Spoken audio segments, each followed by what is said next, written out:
Is the White House drowning in leaks? This is CNN Tonight. I'm Don Lemon. Sources say the president, furious about more and more leaks coming from inside his administration, personally signed off on Press Secretary Sean Spicer's demand that staffers hand over their phones to be checked, a detail which was promptly leaked. Sean Spicer, though, is denying that the president had any involvement in this. Plus, the cringeworthy moment seen around the world. Is this any way to win the Best Picture?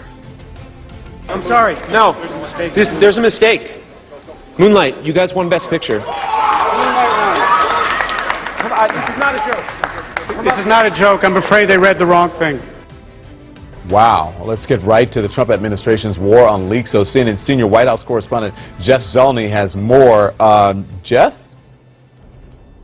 Good evening, Don. Even as the White House prepares for the president's speech tomorrow night to a joint session of Congress, they are still intent on trying to find who is leaking other information across the government and here at the White House. Sean Spicer is suddenly called the enforcer. He's trying to crack down on those leaks. Thank you very much.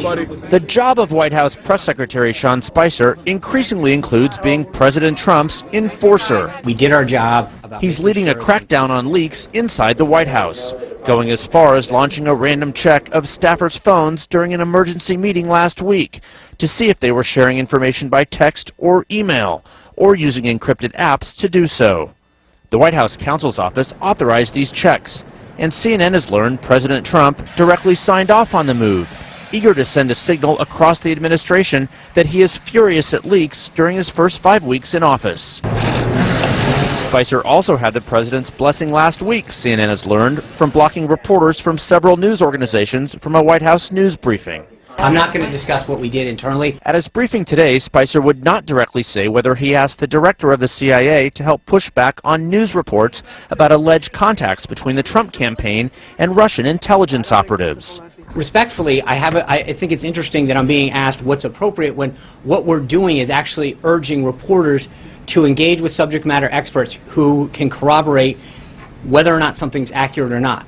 But the White House did enlist the Republican chairman of the House and Senate Intelligence Committees to talk to reporters, urging them to speak out against news accounts of reported Russia links. I think we did our job very effectively. It was about the accuracy of the reporting and the claims that were made in there. The extraordinary moves have added tension to an already combustible environment in the West Wing. From the moment he stepped into the briefing room on the second day of Trump's presidency, Spicer has been a lightning rod. This was the largest audience to ever witness an inauguration, period. He soon became an easy caricature on Saturday Night Live, with comedian Melissa McCarthy amplifying Spicer's anger. You know what that was? That was me blowing away their dishonesty. He's become one of the leading faces of the Trump White House, which can be tricky terrain, serving under a president who has long managed his own press. Republicans close to the White House say Spicer is trying to prove his loyalty to the president. The last Republican in the White House, former President George W. Bush, disagreed with that assessment during an interview today with NBC News. We need an independent media to hold people like me to account. I mean, power can be very addictive, and it can be corrosive. Now, White House Press Secretary Sean Spicer tells us tonight the president did not sign off on that meeting to look into the text messages and the encrypted apps. But we are told by multiple sources that he did indeed know about this, and this is a coordinated effort to crack down on those leaks. Regardless, some leaks are sanctioned, some leaks are not. The president has a long experience, of course, dealing with the media. He has leaked over the years many times. But the White House insisted on stopping those leaks, particularly in the area of national security. And Sean Spicer is the man who is supposed to stop it. Don? Jeff Zeleny, thank you very much. Now I want to bring in CNN senior political analyst David Gergen and Richard Painter, chief White House ethics lawyer under President George W. Bush. Good evening, gentlemen. David Gergen, Press Secretary Sean Spicer says he is just doing his job, trying to connect people who told him that the Trump campaign with ties to Russia were BS, and reporters who were asking questions. Does that explanation stand up to you? I don't recall any other White House press secretary calling up the head of an intelligence committee or calling up the head of the CIA and then being on the phone while asking that person to call up a reporter and then being on the phone while that conversation is underway. I think there's sort of a protocol here that, you know, it's not written down in regulations, but that's just sort of something you don't do. And, you know, one of the reasons you don't do it is because it begins to compromise the person you called. You know, when you're Senate, the chairman, you call the chairman, the Republican chairman, the Intelligence Committee, and say, call the press, and then he does it. And then you say, no, but he's going to conduct a investigation with integrity. It's going to be independent. He's not being directed by the White House when he obviously is. That doesn't help with the credibility of the investigation. So they're on all sorts of levels. I'm just really surprised that they did it. We've spoken, Richard, about conflicts of interest when it comes to this administration. But this one, Spicer reaching out to the very people leading the investigation into Russia, the heads of the Senate and the House Intelligence Committee, to knock down or delegitimize the story. Is that legal, or is it unethical, or is there not an issue with it? Well, I don't think there's a particular statute that it violates, but it's completely inappropriate. The CIA, the FBI, they certainly aren't there for the purpose of communicating with the press. We had that problem the week before the election when the FBI got suckered into sending that letter over to the House about Hillary Clinton.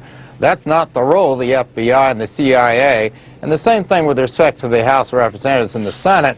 They're going to be investigating what the Russians did. There's a lot of evidence that the Russians have been trying to interfere with our electoral system, particularly in 2016, and they're going to investigate that and get to the bottom of it. And it's not for the White House to be trying to manipulate the story here and use the House or the Senate as a way to get propaganda out there. That's not the objective. We need to find out what happened. The American people are entitled to answers with respect to the Russians and who in the United States has been dealing with the Russians, and that's what we need to know. David, the president was interviewed tonight on Fox, and he spoke about who he thinks is behind the recent town hall protest and possibly the leaks. Listen to this. Can we talk about President Obama? Yes. You said you personally get along with him. You guys were going at each other for 3 or 4, maybe 8 years. It turns out his organization seems to be doing a lot of the organizing to some of the protests that a lot of these Republicans are seeing around the country and against you. Right. Do you believe President Obama's behind it? And if he is that a violation of the so-called unsaid President's Code? No, I think he is behind it. I also think it's politics. That's the way it is. And look, I have a very But Bush wasn't going after Clinton. Clinton wasn't going after Bush. Well, you never know what's exactly happening behind the scenes. You know, you're probably right or possibly right, but you never know. No, I think that President Obama is behind it because his people are certainly behind it.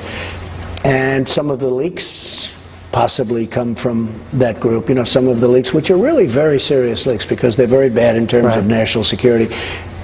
But I also understand that's politics. And in terms of him being behind things, that's politics. And it will probably continue.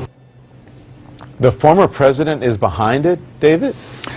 Well, it's easy to understand why President Trump is so frustrated, and I have no doubt that some of the holdovers from the previous administration have been leaking things, just as some civil servants have. But clearly, some Trump people have as well, or Sean Spicer wouldn't be having these, these rather unbelievable, incidents with his own staff. But Don, the saddest thing about all this is when the president goes out, President Trump makes this kind of allegation about his predecessor, he presents absolutely no evidence.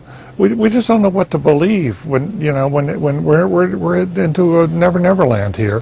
But David, he does that a lot. He makes these grand statements about things, and then never gives any specifics or any evidence for it. Right, but many people still believe it. Yeah, but it is. But it's sort of a tiresome quality because we're into a situation we don't know what to believe anymore. CNN has a crack reporter at the White House who's talked to several sources who said President Trump knew about and basically signed off on Spicer invading people's cell phones on his own staff. And Spicer calls tonight and says, no, that didn't happen, the president didn't know. Who knows what's the truth in that situation? It happens so often that we just don't know, and I think that is a terrible way to run a government and a terrible way to maintain the credibility of institutions that are so precious to a democracy. Mm-hmm. Richard, you want to respond to that? Well, with respect to the cell phones, I could say that in the Bush White House, if they had even suggested searching our cell phones, many of us would have quit. You cannot have a president who doesn't trust his own people. That's the sign of a dictatorship, when somebody doesn't even trust the people who work for them, and they're that paranoid. Furthermore, we shouldn't be worrying about the leaks to the New York Times as much as the leaks to the Russians. I mean, there's been a lot of that going on over the past year. There were communications between people in the United States and the Russians. I don't know if those people work for the Trump campaign or not, but we need to find out what happened with respect to the Russians, and Congress needs to investigate that. And those are the leaks, those are the communications we need to get to the bottom of, not who's talking to the New York Times. Yeah. And I have to say that President Bush is absolutely right. An independent press is critical for a democracy, to hold the president accountable. And a president who lashes out at the media is not fit for office. And I think President Trump needs to think seriously about whether he wants this job and he wants to be president in the United States. This is a country with a free press, and he's going to have to deal with it, or he shouldn't stay in office. Yeah. Listen, the Obama administration pretty hard on leakers as well, but you know, Jen Psaki, who worked for the Obama White House, said that he would never bring anyone in and demand to see their cell phones. That's a slippery slope, David Gergen. Absolutely. And listen, I've been in White Houses where I was charged with finding the leakers. I remember President Reagan used to say he was up to his keister in leaks. It's a losing battle. You can't really find them. And eventually you've just got to learn, hey, the best thing we have to learn to live with it is governing is tough. And the more transparent you are as administration, the more honest and trustworthy you are as administration, both externally and, very importantly, internally, the fewer leaks you have. Yeah, and if you're doing the right thing, then it doesn't matter, because the leaks are it's all good news that's being leaked out. Thank you very much, Owen. I appreciate it. I have an update now I want to